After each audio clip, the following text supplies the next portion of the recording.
Hey everybody, today is July 17th, 2025. This is a 2000 ML320. I bought it in 2016, I want to say. See if we can get the mileage here. Mileage is at 254,944. I'll kind of give you a walk around of the outside and then we'll go to the inside and show the engine. I want to be clear on everything that it needs. I'm not going to hold anything back, obviously. I want to be straightforward with any buyer, but it does run and drive, but it does have some things that could be fixed. So there's a lot of rust on the outside. Show that.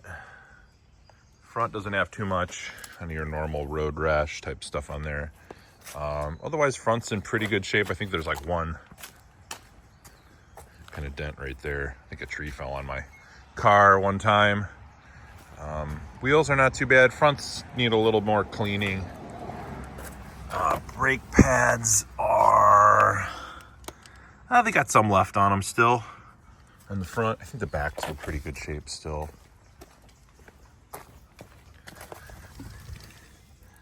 Backs still have a lot on there, so got a little bit left on the front. Got some rust down the bottoms here. All the bottoms of all the doors, rockers have rust. There's some significant rust here. I think before I got it, at least I don't think before I got it, but I know before I got it, at some point it was damaged or hit. But someone did some Bondo work here. I didn't even notice it when I bought it years ago. I never came around to this side to open it, but it was somewhat repaired there, and I think that's why there's more significant rust there.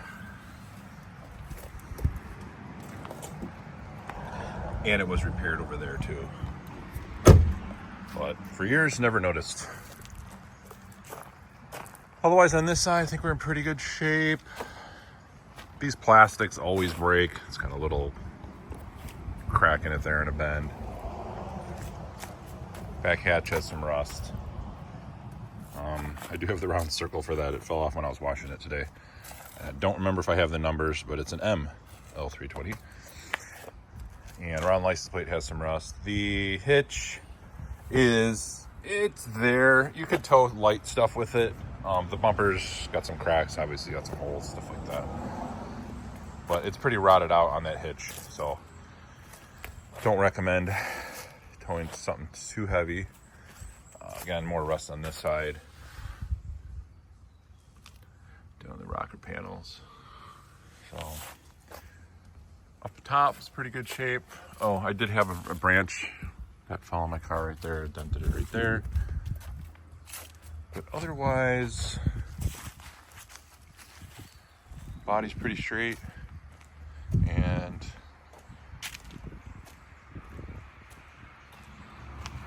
pretty much it for the outside. Wheels in the back are really nice.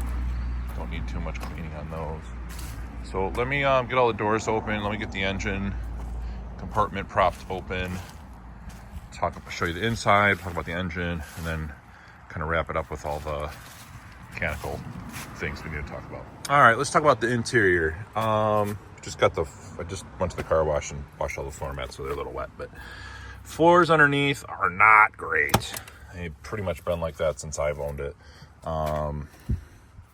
Underneath this seat cover, these are like $10 on Amazon. I usually wear them out every few months or so, but underneath you could see that the seat is worn out. So that's why I put these covers on, and then these only last so long too. The electric seat does work, does move back and forth. Door cards are great shape. Some of them are loose though. The stupid plastic pieces always pop off. I'm gonna keep my phone holder and the radio, dog not included. The radio is installed, but not completely. It does have GPS, but it's not hooked up to the speakers or anything. I never finished it. I think I might have the original radio, but there are some wires cut back there, but I have all the original pieces. All right, get out of the way, hon.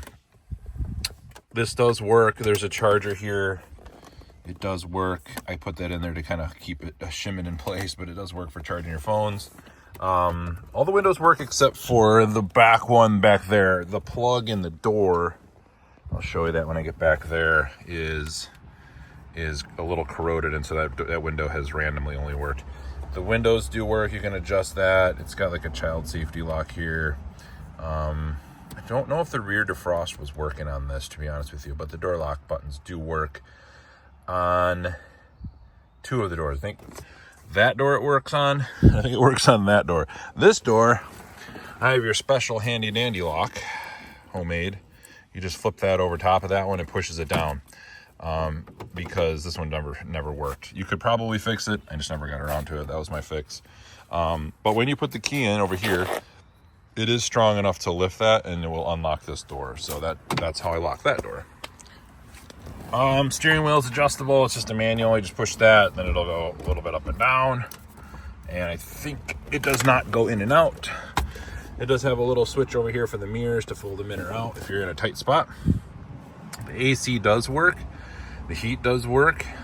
Does not have heated seats or anything like that.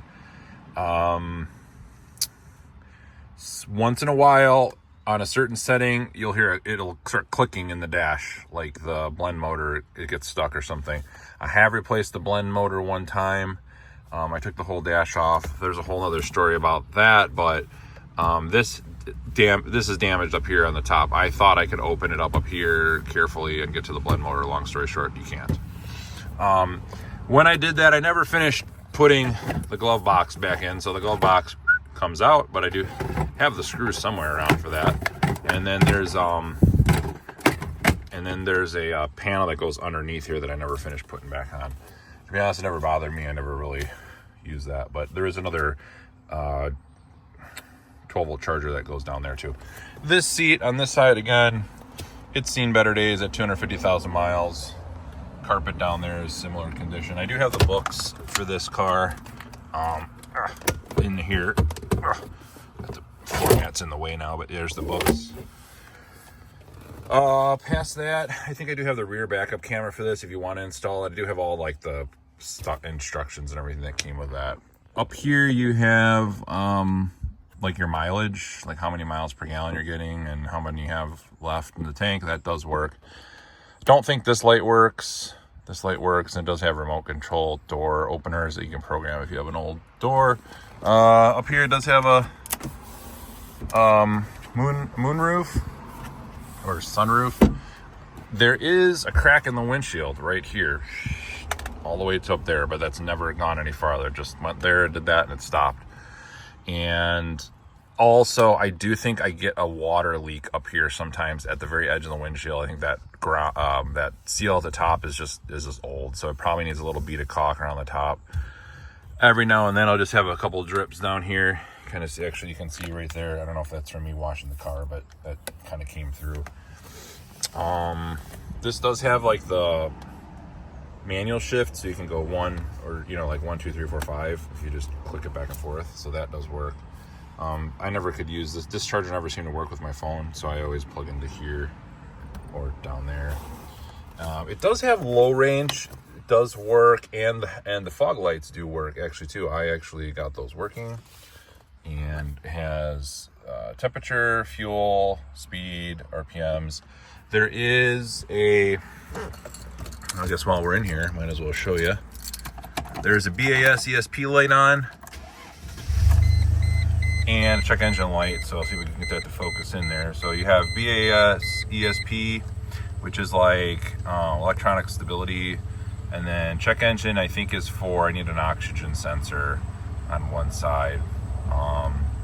So the car, if you let it idle for too long, just idling, it will go into limp mode because it doesn't like that.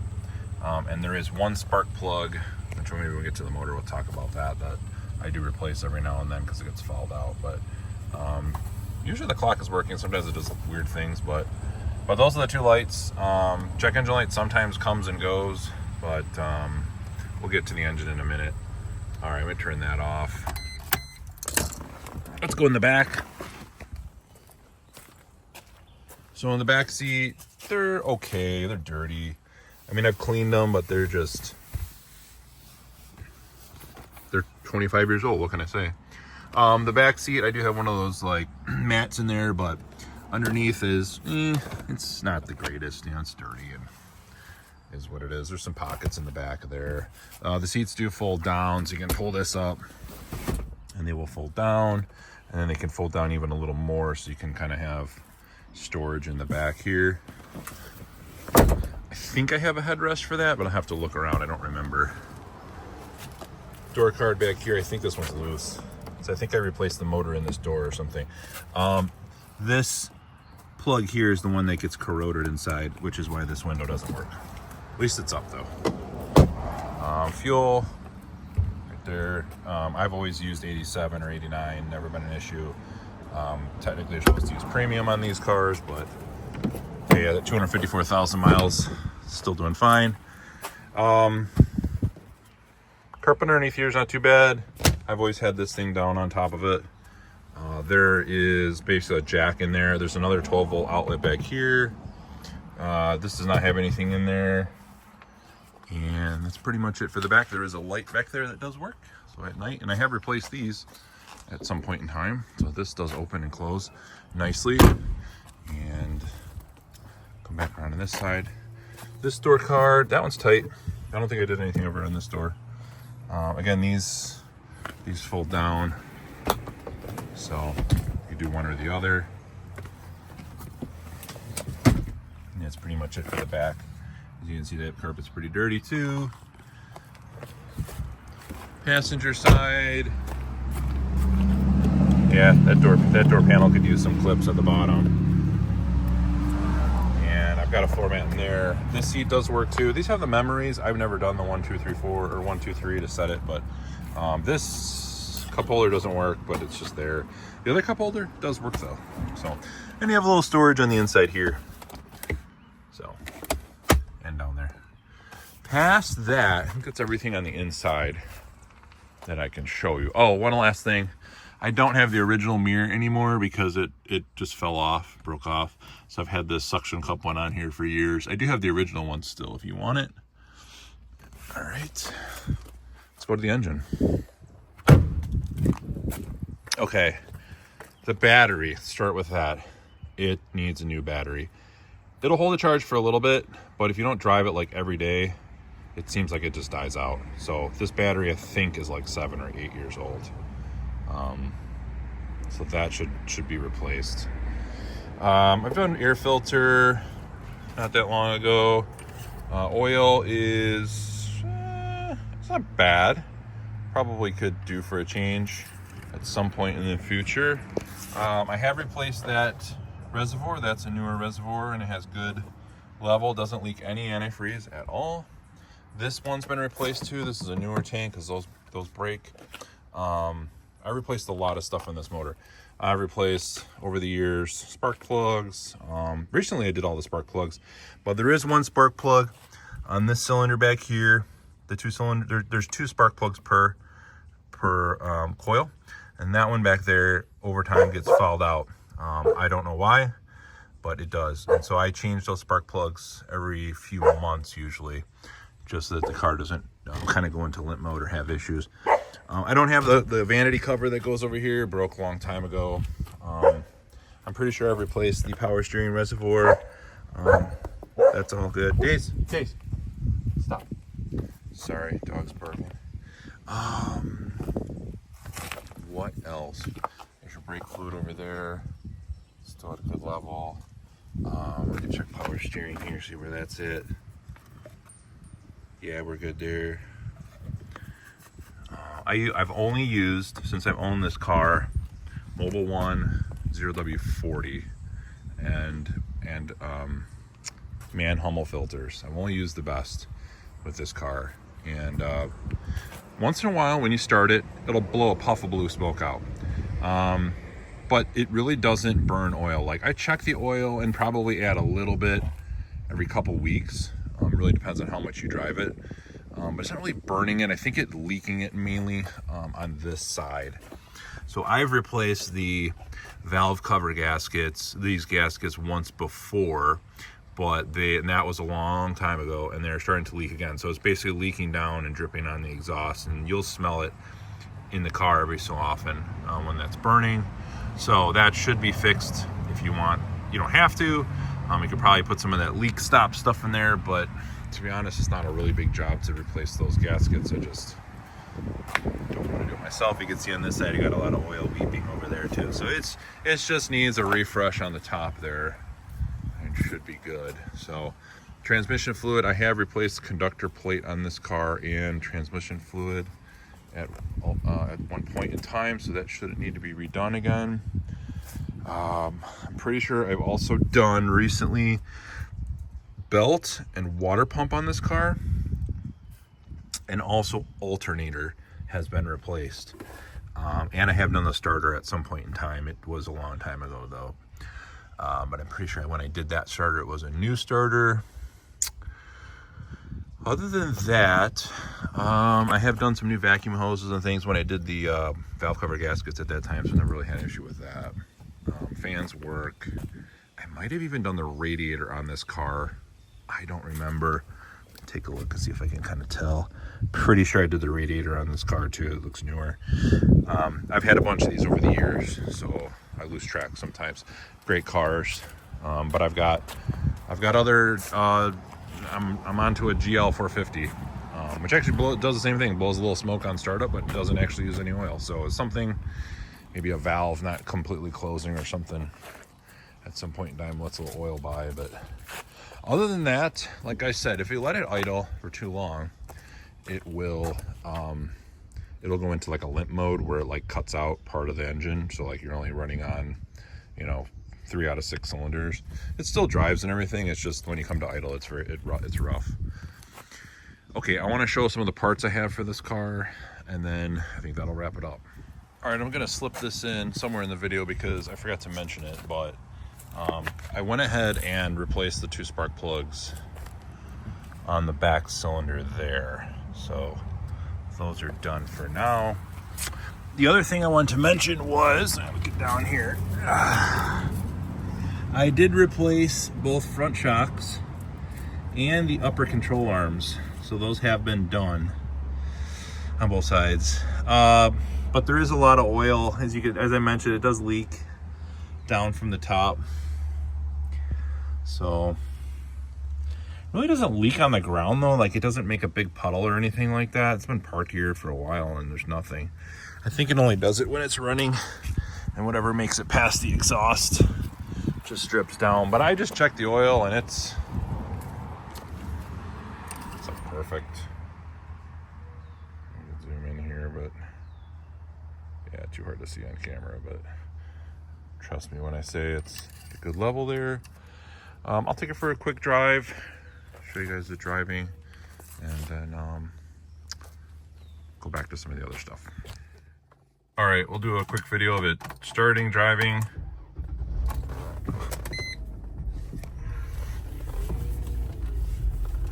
Going in reverse.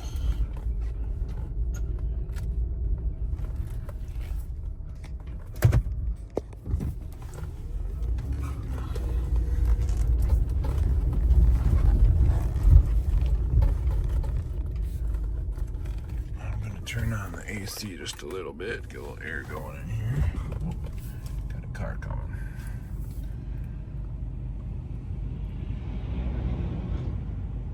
Of course, tons of traffic as soon as I start recording, right? That's the way it goes. All right, here we go. All right. Oh, got a car coming up quick behind me. Show you guys driving, shifting, blah blah blah. As you can kind of see, the steering wheel slightly cocked to the right just because of the alignment issue I was talking about.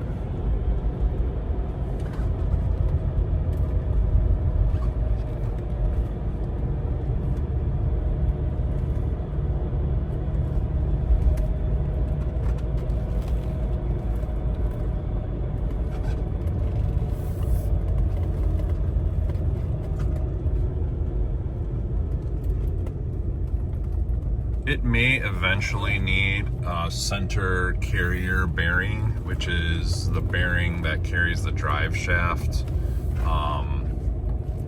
underneath the car. I've replaced it at least once on this car, maybe twice. They do wear out over time. You kind of hear the noise a little bit, just central in the car of that bearing just starting to make a little bit of noise. So it's probably what it is, but the part's cheap. I think it's like $50 for the part, if that, $75. But just keep that in mind. Here we go. We'll accelerate a little bit here down the road, and as you can see, it runs really good. It's pretty quiet. Except for my dog scratching the door over there, wants to put her head out the window.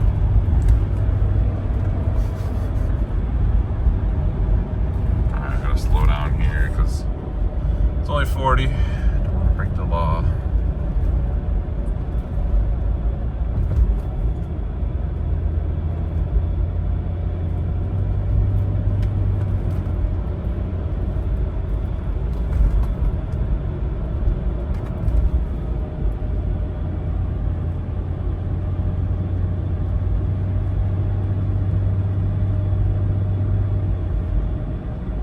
Turn around here.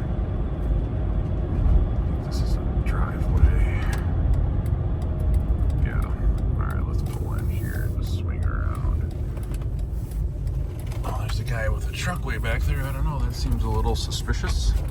I don't know if they caught someone doing something they shouldn't have. But anyways, you could hear that. I don't know if you heard that thump a little bit. I'm going to roll the window down for her. Here, no, go over there. Over there. There you go. There you go. Dog always likes to stick her head out the window.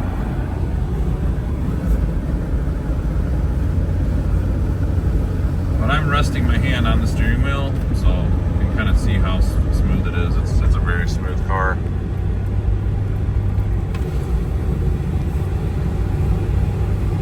And again, we have the BAS ESP light and the check engine light. I will try to check the codes when I get back to the house. Maybe I'll put those in the tail end of the video, just so you know what the codes are. Because the battery was dead for a while. I literally just pulled this out of my driveway. It's been sitting for a few months, and I haven't been driving it because I have other cars, and it's just been sitting as a spare. So I don't know if the battery went completely dead and it lost the codes. So we'll have to double check that. Alright, slow down here.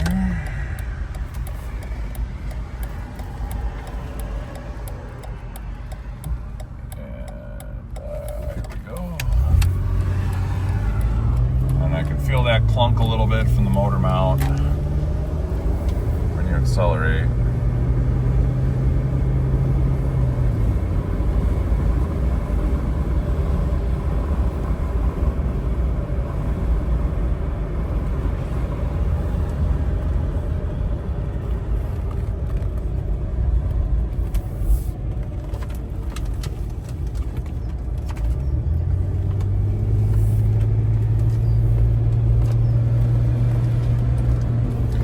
I can show you turn the radio on here. Let's see if the radio will come on. I don't know if that was the power button. Oh, here's the power button. I never even use it. I started putting it in and it's a little dusty.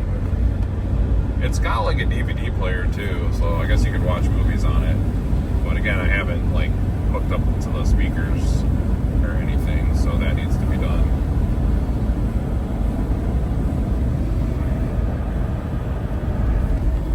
Alright, we'll shut her down here and pull in and get a video of the codes. Alright, we'll check the codes. See what we got.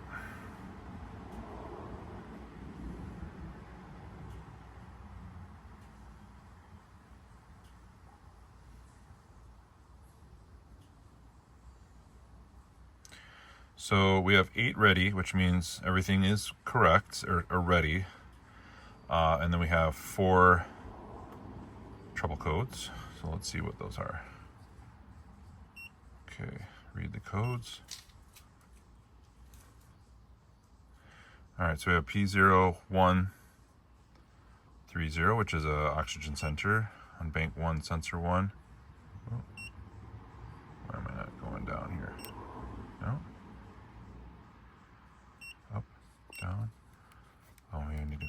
There we go. O2 sensor, bank 2 sensor 1, so that's a second oxygen sensor. And bank 1 sensor 1, that's the same, is that the same one as bank 1 sensor 1? Yeah, same code, P0130135, and then also of cylinder 5 misfire detected, which I think that was the one I just did the spark plugs on, so that one should be good now. All right, I'll leave the codes in there, so in case when you come you want to check them.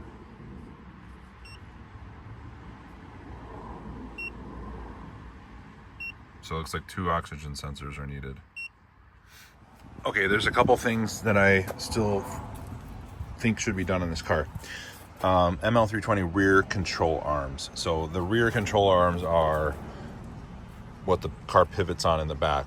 Both of those, I think, that's the upper control arm for the rear. I've got 2 brand new ones in there. Also, if you give it a lot of gas, you'll kind of feel like a little thump in the car, and it needs at least 1 motor mount, and that's 1 there for the driver's side. And you can drive it that way. It's just, you know, as long as you don't get out and romp on it all the time, it'll be fine.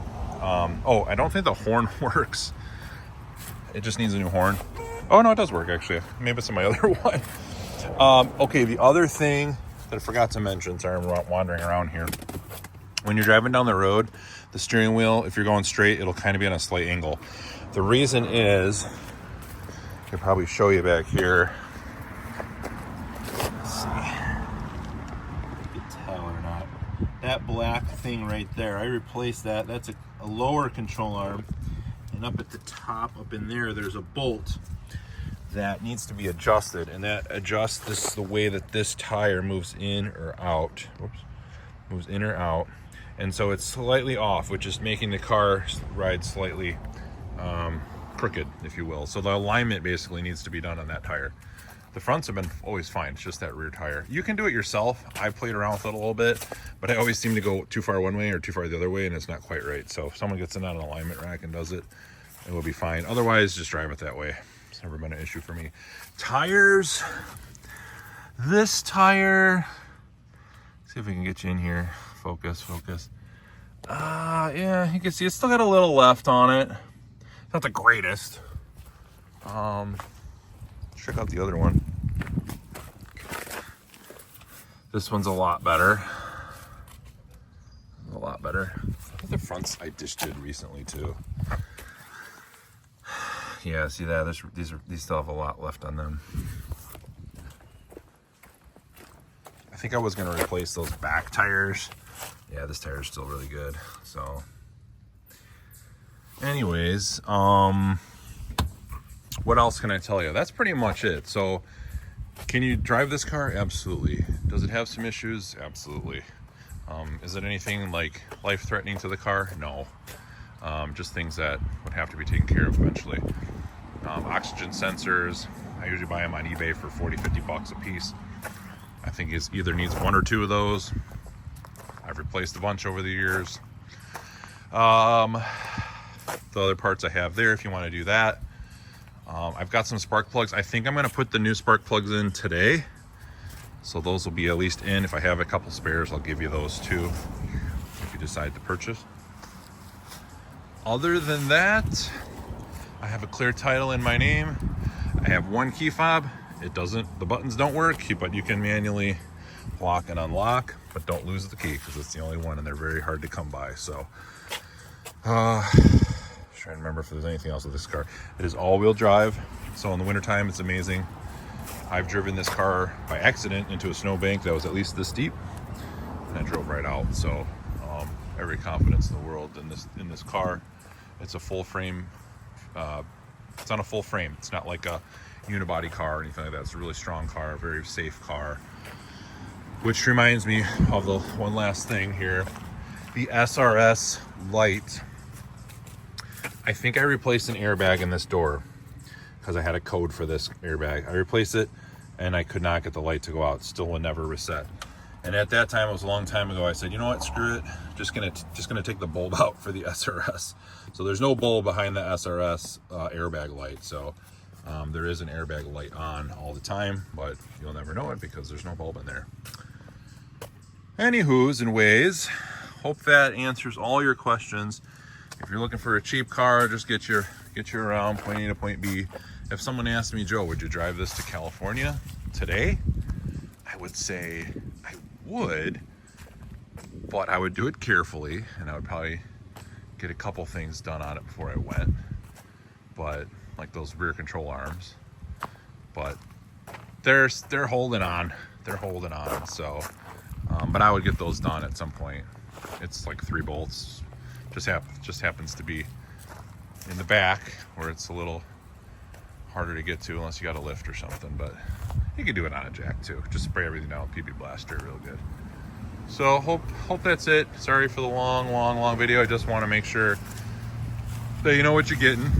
And that's pretty much it. Any questions, shoot me a message.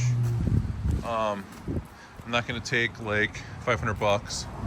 I'd rather just let it sit in my driveway and use it when I need it. So I think any car that's running has got to be worth at least $1,000 or more, with a clear title and everything. So that's it. And like I said, message me with any questions, and go from there.